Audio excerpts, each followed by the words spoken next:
Hello, everybody. Welcome back to my channel. Konnichiwa minaboku wa Jeremy desu. Yoroshiku onegai shimasu. And today we're going to do another Eurovision reaction video, Canadian Reacts to. I meant to do this last weekend, like the 12th, February 12th time, but I had no voice. I literally lost it. I couldn't even manage a whimper. I had to do my radio show. I had to play a repeat for it because I just couldn't say anything. And my voice is slowly, and I mean slowly, like turtle's pace, coming back. This is pretty decent from what I've had to deal with. So I still have a cold. If I cough, I apologize. We're just going to do it. I'm recording this on just after midnight on February 21st. The day, I guess, prior. Is a holiday in British Columbia called Family Day, and I work in public sector or dealing with people, and so talking all day, that didn't really help my voice either, and now I'm doing this recording, so we're gonna go as quick as we can. I have kind of lowered the volume of some of these of all the songs, because of the copyright thing that YouTube has. They're not like that easy to deal with. They don't give you much recourse when you're trying to combat certain things that they say. So I'll be talking over some of the songs. Excuse me. I've I'm pulling this off of YouTube in terms of the videos, and they're from the official Eurovision Song Contest website. You can watch them on there if you want to. We're just going to have little clips as I talk about them. And they're in no real specific order except for the last two, which are my top two favorites right now. So with that in mind, let's get going here. So we're going to start with Joker Out. Now, this is a party anthem song, kind of. It's a fun one. It's a decent song. It takes place in a hotel in the music video here, and I do like the that element, I suppose. It'll be interesting to see what they do when they do it live on stage, if they have any elements of that. But it is very disco-like. The song is called Carpe Diem, or Carpe Diem, Latin for seize the day. And Slovenia likes their disco-y style stuff. I mean, if LPS was anything to go by last year. This one's a little more upbeat than last year's song. Obviously, LPS, I think, came in dead last, if I'm not mistaken. Last year, I don't see this song specifically being a top 10 finisher. It's not terrible. If it was sung in English and brought over to radio stations in North America, I think it would do pretty decently here, just given the general idea of how music is over here. But for Eurovision, I don't really see it as a top 10 contender. Just my own personal opinion. This song, Aya, is touted by a lot of people to be a lullaby, and I don't know, I don't really get lullaby elements from it. Maybe I'm misunderstanding when I was reading some of the comments that people were saying. It's very interesting. It's very ethnic sounding, very authentic Spanish. It's got the dances and stuff to it, but I do prefer Slow Mo by Chanel from last year. I don't think this one's going to be a top 10. I mean, okay, maybe top 10, but not top 5 like Spain was last year. But it is quite interesting. I like the stuff they have around there. Like there's that red like curtainy thing. I don't know what it is exactly around them. I'm like I'm moving my arm like this, like as I'm pointing to my screen, but obviously it's going to translate different on the video here. But I do like this group here, and it's very well done. So, Sudden Lights, the song Aya from Latvia. I love this song. I was mentioning in my comments in another video that this song has an odd time signature, and whenever they do that, it's very interesting to me. I was thinking of another song that really stands out to me, is one from North Macedonia, I believe, in 2007, Mojot Svet by Carolina. And it's got such like a strange, it's not a 4/4 time to it, and I appreciate that. I really, really do. That adds an interesting element to it. It's a boy band. I think this was going to be one of my top 5 originally, and I still think it's just because of that, and their performance they pull it off really, really well. Above them, though, would be the next one, which is Wild Youth. I love this. It's an anthemic song. It's a much better song for Ireland than they had last year. That's Rich by Brooke last year was very weak, in my opinion. It was so generic. It was just kind of eh. People called this song generic, but I don't know. The guy's voice is very powerful, very strong. It has a great message, too. They do have Coldplay elements, like some people say, Bono even, but I really, really enjoy this type of song, and I think Ireland has a great chance. A lot of people are coming down on them for it. They're like, oh, great job, Ireland, for, already not making a song that's going to make it into the grand final again. I don't know. I think they have a good chance. I really like this song personally. This one would do really, really well on North American radio, that's for sure. All right. This one here, DGT, Off and On by Theodore Andre. This is a dark horse, let me tell you. I first watched this a little bit ago, and I wasn't sure what to think of it at first, but it's really interesting, and his voice is all over the place. He has Damiano vibes from Maneskin, and the performance in general is really, really, really well done. It's quite sexualized, but what song really isn't these days? And I think that they have a really good chance at a top 10 finish. Romania last year sent a pretty good song too. La la la la la la me baby. Hola me baby, yamame yamame. Like, it was very catchy. And this one too, it's an odd song, and it's got an underlying anti-war message to it, I believe. I mean, Romania is kind of in the thick of things when you think about where it is next to Russia and Ukraine and all that stuff too. But I don't know, it comes across with a very interesting way of putting their message across, just like the next one. Now, this song here is, I mean, just watch this. I get vibes of Verka Serduchka with Dancing Lasha Tumbai. Another anti-war song. You've got like these Hitler-esque kind of drag queen style older guys, which is great to see the older people performing and stuff too. Like this act, it encompasses what a lot of people think of Eurovision with the cheesiness of it, but I love it. I wasn't sure what to think of this song at first. I looked up the English translations to the lyrics. There's a lot of repetitiveness, like Mama bought a tractor, like over and over. Just a lot of weird stuff. But visually, it's quite appealing. The camera angles are great. How they perform this on stage, if it's the same at Eurovision, it could be a nice surprise, like Moldova's entry last year. Or, this is a great way to pull off what I think Achille was trying to do for San Marino last year. Speaking of San Marino, Eiffel 65 is trying out for San Marino. That's interesting. Ranella, who represented Albania, is trying out for San Marino. That's interesting to me too. It's just I love Eurovision. It's fun.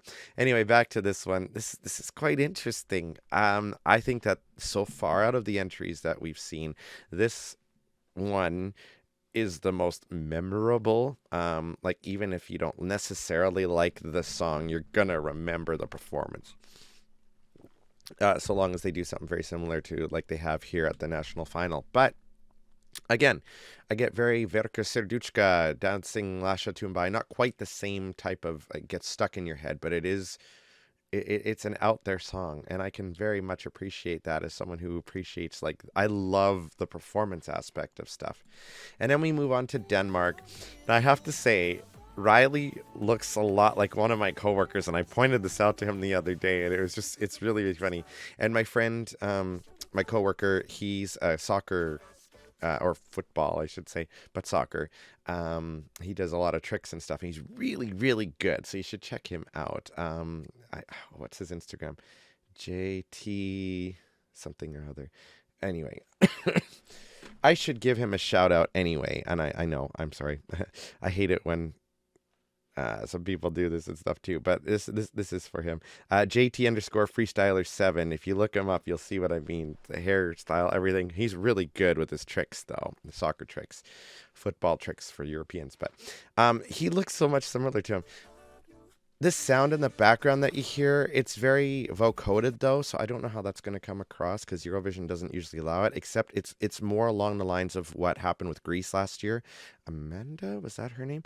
Um, Die Together, that song, that wasn't one of my favorite songs for Greece. I'm sorry, Greece.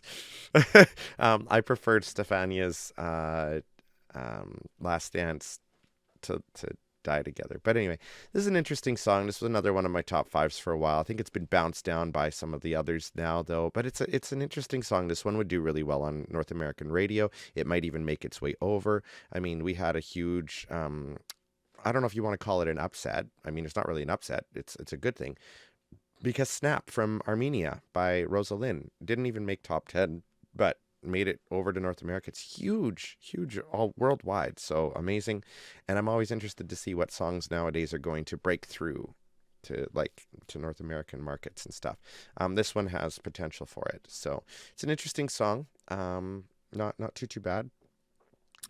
The Busker. These guys are interesting. Malta. This song is stronger than what they sent last year. And the song starts out with there's like a cutout of some of the performers from years past. Like there's Destiny there from 2021, and it's broken up into acts and stuff. And I think it's interestingly done. Another boy band style thing. I do like that they segregate each of the acts or point out different things, and you have different elements there. You get like this kind of 8-bit style thing of them. Where is it here? I just saw it a little while ago. Oh yeah, and there's a cat with rainbow eyes or rainbow beams coming out of its eyes and stuff like that. It's a very colorful stage, and I can appreciate that too. They have their instruments on there. They're doing different things. It kind of reminds me of Epic Sax Guy there, which of course Moldova has used in the past. Sunstroke Project, I think, is what they're called, and they're also trying to represent Moldova again. But I get that Epic Sax Guy moment thing that they're trying for here. Not a bad song. Like I said, I think it's better than their last year's entry. All right, Alika, Estonia, Bridges. First of all, she's got a player piano. I love that. I love that she's a player piano. I also think that she has the strongest vocals so far that I've heard of all of these. And I have pre-watched all of these songs and stuff too before I comment on them. But I really, really like her voice. She's good live. And this is a live performance. So if she keeps this up for Eurovision itself, she has a great chance. Now, it is just her on stage, of course, too. There's not a lot going on, but I mean, we saw before, like with Barbara Pravi's performance in 2021, that you don't necessarily have to have a lot of stuff going on stage. It can just be your pure vocals and stuff. Again, that one, I'm always in the minority with this, but I didn't like her performance as much. It was so boring. But this one I love, and I love the player piano to this one. So I think that Estonia has a good chance. Estonia sends really good stuff. Like last year they had Stefan with Hope. Hope, such a good song, and him finishing off the contest was at the grand final was quite well good, and he had so much fun with it too. And when a performer has fun with things and lets their nerves and stuff go, and or even builds their nerves into the performance, like that really, really helps. Your audience is going to back you, and they're going to love what because you're there to entertain them. So as long as you're entertaining, you're doing your job, and you have a really, really good chance. All right, let's move on here. This lady here, Stay. So when you first start watching this song, like it starts off quite, it's just her on stage singing. She's got quite a powerful voice as well. I'd say her and Alika have very powerful voices. I get Samantha Tina vibes from her from Latvia. I remember a couple years ago when she did The Moon is Rising. It's very similar to it. But you see, one thing about this too is she pulls off what Portugal was trying to do last year with the Saudade. I didn't like that song really either. I found that one to be quite lackluster. This one is very powerful. It's got a great crescendo. It builds it up really well. The ladies all interact with each other really, really well. Maneskin did that, like when Damiano would go and kind of just interact with each of his bandmates. Monica does that as well with this in one part of the song, and then they're all together. They got the camera work and stuff. They're performing together. It's a very well done ensemble song. You've got your lead vocalist, but then you've got strong backing vocalists, and they're all sharing stage together. This one has a really good chance for Lithuania. I like this one better than what Lithuania had last year. Monica Liu's song was okay, but it's this one I think outperforms that one. And if they do this at Eurovision, they have a really, really, really good chance of a top 10 finish, in my opinion. All right, we've got a Canadian singer now who is performing for France. And now this lady here, Lazara, évidemment, we have Lady Gaga meets Monica Liu meets Barbara Pravi, in my opinion here. She pulls off what Barbara Pravi was trying to do with Voila, but much better. Much stronger performance. Much better. More flashy. You've got the Lady Gaga style look to her. Maybe even a little Demi Lovato-ish too. And Monica Liu, it's just got that kind of elegance to it, but more of like a upbeat song. And she's Canadian too. There's been a few Canadian women that have performed for Eurovision. Celine Dion, as I've said before, for Switzerland in 1988, won for them. And we've had a few others as well too. So come on, Canadian boys, get in there and do it too. I would if I could. Maybe one day. I think it'd be fun when I get my voice back. We'll see what happens. But évidemment, evidently, I think is what it means, by Lazara, Canadian, representing France. I like this song. I prefer Foulin, like from last year, but I mean, their performance at Eurovision Live wasn't that great. So if Lazara pulls off what she's doing here in this video live, I think there's a great chance that it'll translate well with the televoters and the juries as well too. And like I said, she's kind of a mix to me of Lady Gaga, Barbara Pravi, and Monica Liu. That's what I get from her. All right, Marco Mengoni with Du Vite. Now, there's some controversy because they're saying now he won Sanremo, and if you look, there is the live orchestra there, and that's what Eurovision was based on, is the Sanremo Music Festival, and they still have the live orchestra, but Eurovision doesn't have that anymore. They've shied away from it, which in some ways is fine, some ways isn't. But he has a really good voice. I think this is a better performance than what Blanco and Mahmoud did last year. Brividi was an okay song, but again, it was kind of like a slower song. And their vocals together live just didn't work. It was kind of a mess, really. I mean, let's just be honest. This one's pretty strong. And I think has a good chance. But when I said there's been some criticisms about it, is he's now rethinking doing a different song. Obviously, he won Sanremo with this one, but he gets to represent Italy, but he might choose a different song, which I guess is allowable. But this one's a good enough song. I think it's good. It works with his vocals. He's got a good performance here, and if he pulls off what he's doing here, on the Eurovision stage, I think he's got a great chance. All right, we're down to the final two, my two favorites. So my second favorite right now is Vesna from Czechoslovakia. I really love this song. It's so good. It's got a good female empowerment feel to it. It's got a great video. It's so colorful. It's good female power.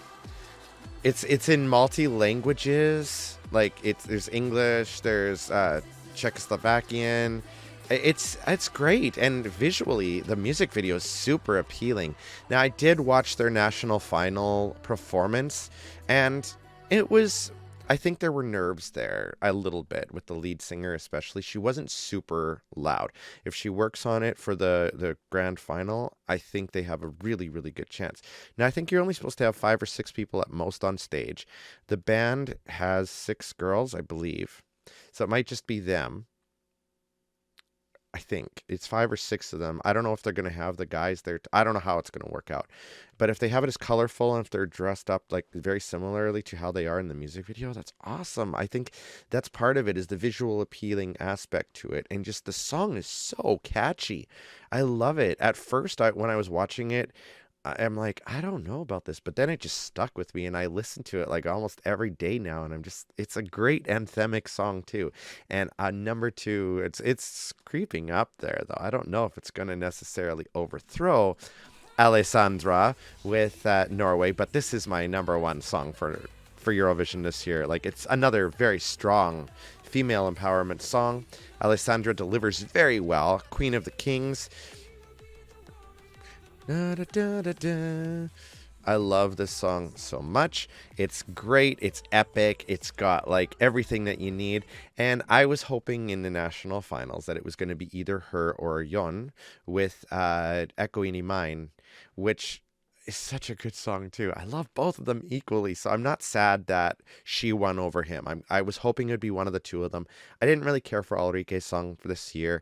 I know she was supposed to represent Norway in 2020, and a lot of people were hoping that she would get a chance to come back. But I really honestly think that Norway has a strong chance of top 5 finish with this song, and it is super popular, constantly coming out at the top of a lot of the polls that people are putting out, Weeby blogs and all that stuff, and more too. So we still have a lot more songs to come out, but this one is so strong.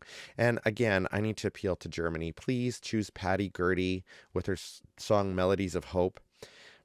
The song that was chosen by the TikTok as like a wild card one is just terrible. It's terrible. And Patty Gurdy is such a breath of fresh air. Her song is one you'd almost expect to hear from Ireland, but I really hope she makes it in. March 3rd, I think, is when Germany is choosing their performer, and I really, really hope that she's in there. If she gets in to chosen to go with Germany, I really think that her and Alessandra will be, and Vesna actually, those three will be like my top three. Like, they're super great. But again, there's a lot of other songs coming out. Rina Sawayama, I think is her name, is supposed to be, or is touted to be, the potential choice for the United Kingdom. She did a song called Hold the Girl, which I really, really love. She's Japanese, British Japanese, and she has really great, powerful stuff too. And again, a lot of female power songs. So this year, the quality is amazing.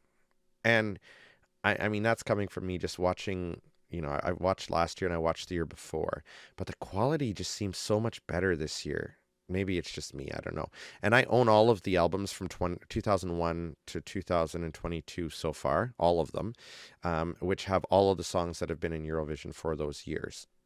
And the quality is just super good, because you listen to some of those other ones and you're like, okay, I can pick out like 5 or 6 good songs for that year. This one, there's so many that I'm really liking for different reasons. And again, I really like Wild Youth for Ireland. That Let 3 one is such a dark horse. It's so bizarre. I think that people are going to get it in like a top 10 there. The Sudden Lights for Latvia, again, that time signature is so interesting to me. Vesna, Alessandra, and Lazara, she's really, really good. But Alika with Bridges, like, her vocals are amazing.